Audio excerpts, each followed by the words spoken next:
Jakarta, harga minyak kita 1 liter yang harusnya dijual Rp14.000 kini justru naik menjadi Rp16.000.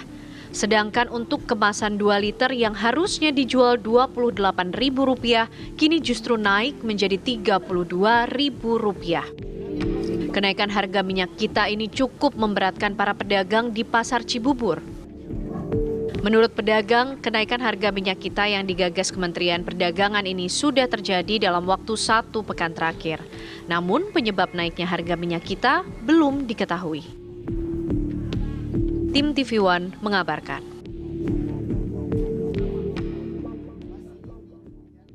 Yang berkaitan dengan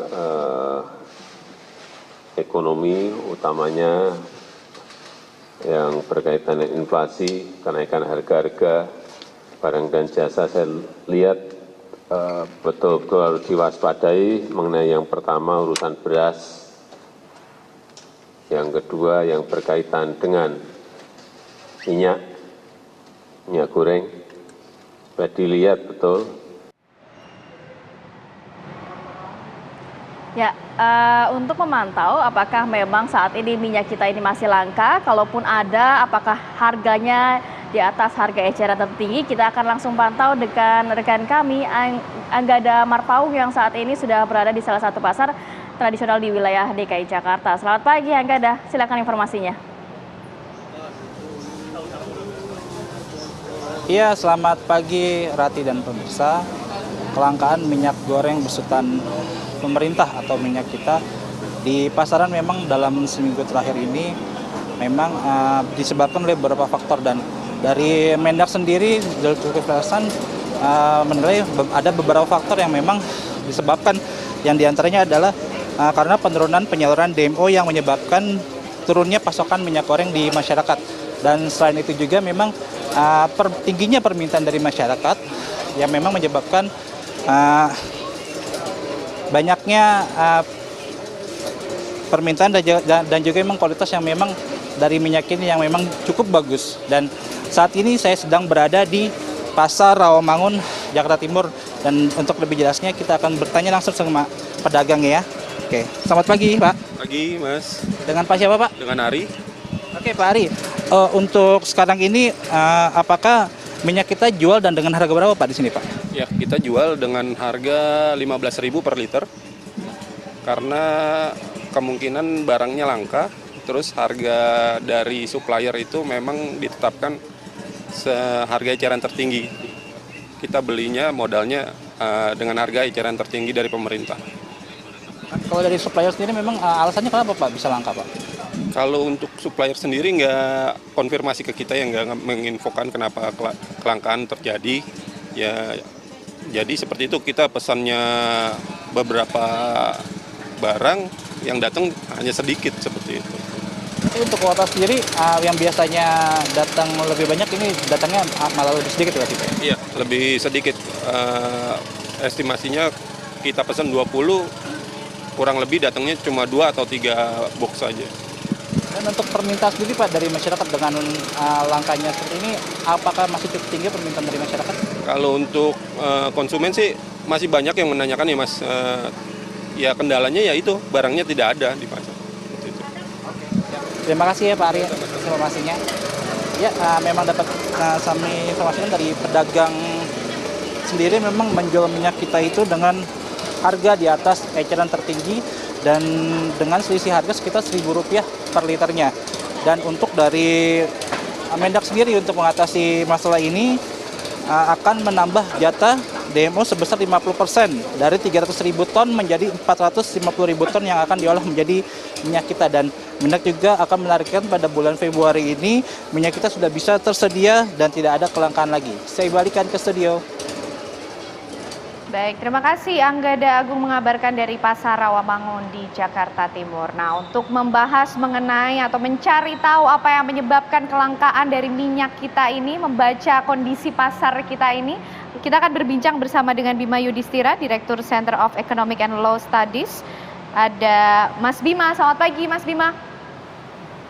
Selamat pagi. Oke, ya Mas Bima, bagaimana nih melihat kondisi pasar-pasar kita ini sedang ibu-ibu sedang sibuk mencari minyak kita, Mas, yang langka. Kalau ada pun ternyata harganya masih di atas harga eceran tertinggi. Apa sebenarnya yang tengah terjadi ini, Mas Bima? Jadi yang terjadi itu kan sekarang ada kecenderungan masyarakat mengkonsumsi minyak goreng lebih banyak. Meskipun minyak gorengnya dikonsumsi lebih banyak karena ada pelonggaran ya, orang sudah mulai belanja di luar rumah. Tapi kalau kita lihat kebijakan dari pemerintah ini kan menyediakan DMO atau kewajiban memasok minyak goreng di dalam negeri itu 2 kali kebutuhan. Jadi kalau alasannya adalah karena masyarakat sudah mulai belanja lagi di luar rumah, makan lebih banyak misalnya di restoran, itu tidak jadi alasan kenapa minyak kita itu kemudian menjadi mahal dan beberapa daerah stoknya menjadi terbatas. Nah, yang terjadi sebenarnya ada perebutan, Mbak, antara CPO atau sawit ini untuk kebutuhan energi, yaitu biodiesel, yang ditargetkan naik menjadi B35, itu versus nantinya adalah berapa harga pembelian di pabrik minyak goreng. Jadi kalau bagi produsen kelapa sawit, ini kelihatannya lebih tertarik untuk menjual ke biodiesel dan ekspor tentunya, dibandingkan untuk ke pabrik minyak goreng.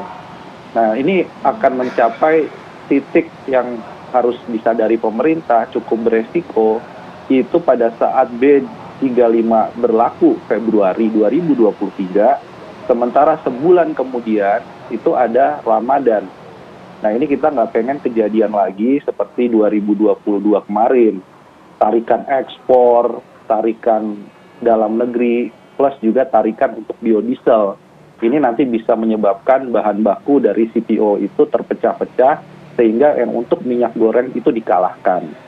Nah, ini yang situasi yang terjadi sekarang. Jadi bisa jadi harganya kalau nggak dikendalikan terus akan naik jelang Ramadan dan Lebaran yang sebentar lagi. Baik. Mas Bima tadi dikatakan bahwa sebenarnya ada faktor lain, yakni salah satunya adalah ya kalau kita berbicara mengenai pelaku usaha kan pasti mencari keuntungan ya Mas ya. Jadi lebih baik untuk diekspor dan juga biodiesel 35 dibandingkan memang mereka memproduksi untuk minyak kita. Lantas apa upaya yang bisa dilakukan sehingga sebelum menjelang Ramadan ini produksi minyak kita stabil, distribusinya juga stabil, haruskah ada subsidi dari pemerintah atau insentif atau semacam apa Mas? Sekarang sudah ada kebijakan DMO, Domestic Market Obligation. Jadi kebijakan DMO itulah yang harusnya ditekankan kepada semua pengusaha kelapa sawit dan minyak goreng untuk patuh. Karena kalau melihat realisasi dari DMO, itu turun realisasinya. Yang artinya banyak, atau tidak banyak, tapi beberapa perusahaan mulai mengurangi pasokan kepada DMO untuk minyak goreng. Kemudian kalau pemerintah melihat ini ada tubrukan kepentingan antara biodiesel itu dengan kebutuhan pangan rakyat, minyak goreng yang sekarang harganya adalah harga eceran tertinggi, itu harus dikalahkan untuk yang biodiesel. Kuotanya harus dikurangi dan diperbanyak untuk stok menjaga minyak goreng tetap stabil sampai Lebaran, bahkan sampai akhir tahun 2023.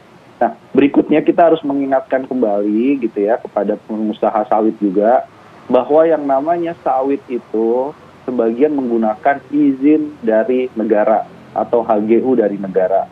Sehingga negara punya hak untuk mengatur distribusi, mengatur dengan harga. Meskipun ada nih, nanti khawatirnya ada semacam bocoran-bocoran atau kebocoran-kebocoran minyak goreng yang secara musiman itu di momentum misalnya Lebaran, Natal, Tahun Baru, yang momentum-momentum memang kenaikannya cukup tinggi permintaan. Nah, di situ tolong dijaga oleh Satgas Pangan, jangan sampai ada yang melakukan oplosan, kemudian menahan stok untuk minyak goreng. Karena minyak goreng ini sangat sensitif sekali nantinya kepada harga bahan pangan lainnya, kepada makanan minuman jadi. Jadi pemerintah harus segera intervensi. Sudah ada DMO, sudah ada HET, jalankan itu. Bagi yang tidak patuh, harus ada sanksi yang keras. Masuk kepada pengusaha yang memang mangkir dari kebijakan pemenuhan kebutuhan dalam negeri. Oke, baik Mas Bima, kita nanti masih akan berbincang mengenai bagaimana kondisi kelangkaan minyak kita ini di pasaran, tentunya juga ini yang menuai respon dari masyarakat. Usai jeda pemirsa, kami kembali untuk Anda. Kembali lagi Anda menyaksikan Apa Kabar Indonesia Pagi. Sebelum kita kembali berbincang dengan Mas Bima, kami akan ajak pemirsa untuk melihat bagaimana kondisi terkini di wilayah Bandung, Jawa Barat. Sudah ada rekan kami Asep Barbara. Selamat pagi Asep. Apakah di pasar tradisional yang ada di wilayah Bandung ini terlihat juga masih ada kelangkaan minyak kita di sana? Ya, Rati dan Ken, Indonesia di manapun berada dapat kami kabarkan hampir 2 pekan lebih minyak goreng kemasan subsidi atau yang lebih dikenal dengan minyak goreng kita sudah hilang di sejumlah pasar yang ada di Kota Bandung. Tepat kami mengabarkan yakni di Pasar Kosambi, Kota Bandung, Jawa Barat. Hampir 2 minggu terakhir ini tidak ditemukan minyak goreng kemasan bersubsidi. Akibatnya berimbas kepada para pedagang eceran ataupun agen.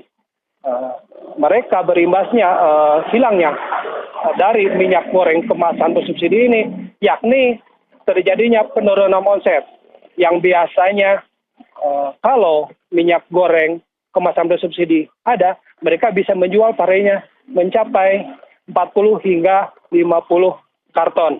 Namun kini mereka tidak bisa menjual. Meskipun ada dari minyak goreng kemasan bersubsidi, harganya melambung, yakni yang biasanya harga normalnya di kisaran 14.000 per karton, kini harganya melonjak menjadi Rp16.000 per karton. Selain berimbas kepada para pedagang, namun kelangkaan atau hilangnya minyak goreng kemasan bersubsidi berimbas kepada sejumlah masyarakat atau pengguna minyak goreng bersubsidi.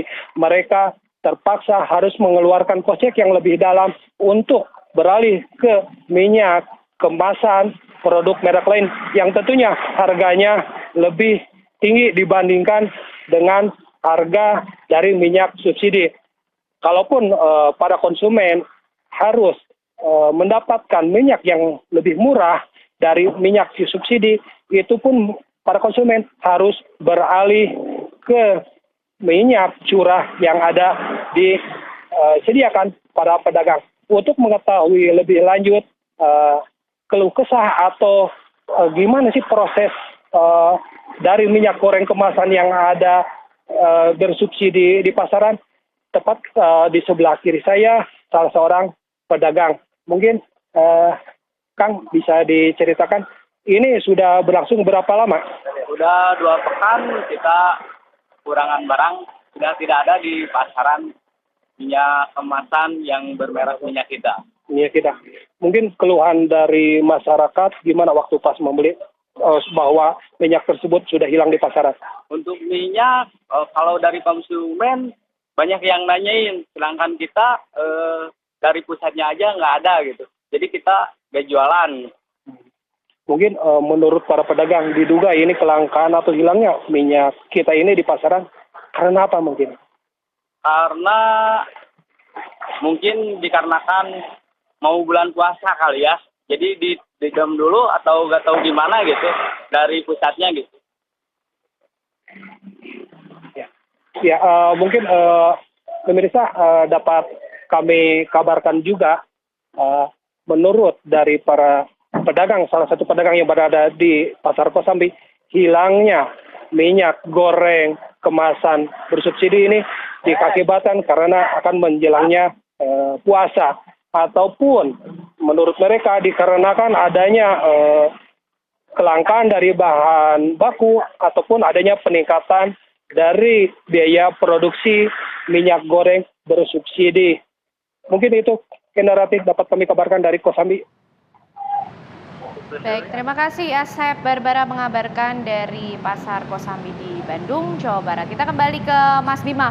Mas Bima, ternyata di Bandung bahkan sudah 2 pekan minyak kita ini tidak bisa didapatkan oleh masyarakat. Harganya juga sudah tinggi di kisaran 16.000. Nah Mas Bima, kalau tadi kita bicara soal momentum, apa kemudian dan kapan pemerintah benar-benar harus mengambil langkah paling tidak emergensi untuk bisa mengatasi kelangkaan ini? Karena apa juga mungkin Mas Bima yang akan terjadi ketika minyak kita yang langka ini bahkan sudah sulit didapatkan ini tidak segera diatasi. Efek ke depannya akan seperti apa? Inikah juga akan memicu kenaikan harga bahan pangan yang lainnya, gejolak di masyarakat juga akan lebih kompleks begitu Mas Bima? Kapan harus intervensi? Harus sekarang, harus intervensi.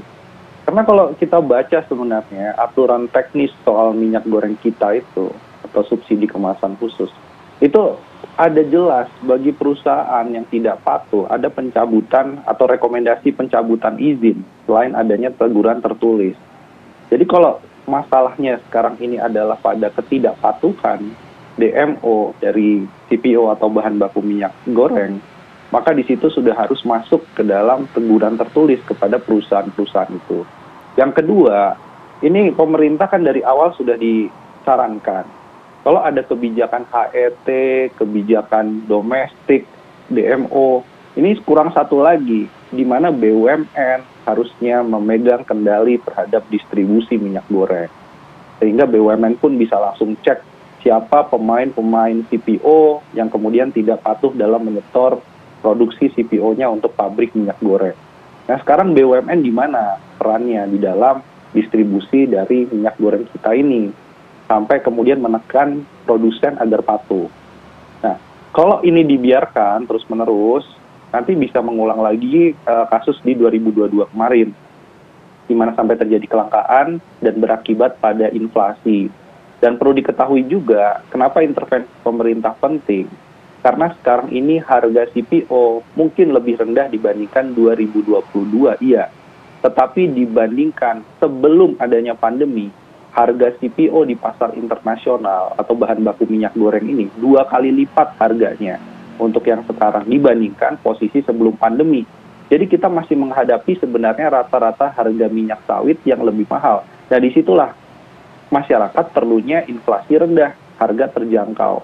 Jadi di situ harus dijembatani oleh pemerintah lewat penegakan aturan, lewat intervensi BUMN. BUMN harus diberikan ruang yang lebih besar untuk mengatur distribusi. Kalau dia tidak bisa kuasai produsen sawitnya, karena lahan milik negaranya disewakan kepada swasta, sebagian hanya dikelola BUMN, sekarang BUMN diharapkan main di level distribusi sampai ke level retail, ke pedagang-pedagang, sehingga semua data menjadi transparan, semua menjadi jelas. Itu yang harusnya dilakukan. Jadi nggak perlu menunggu sampai Ramadan tiba. Sekarang action itu yang ditunggu oleh masyarakat. Baik, terima kasih banyak Mas Bima Yudhistira sudah berbagi informasi dan meluangkan waktunya pada pagi hari ini. Sehat selalu Mas Bima. Assalamualaikum. Sama-sama.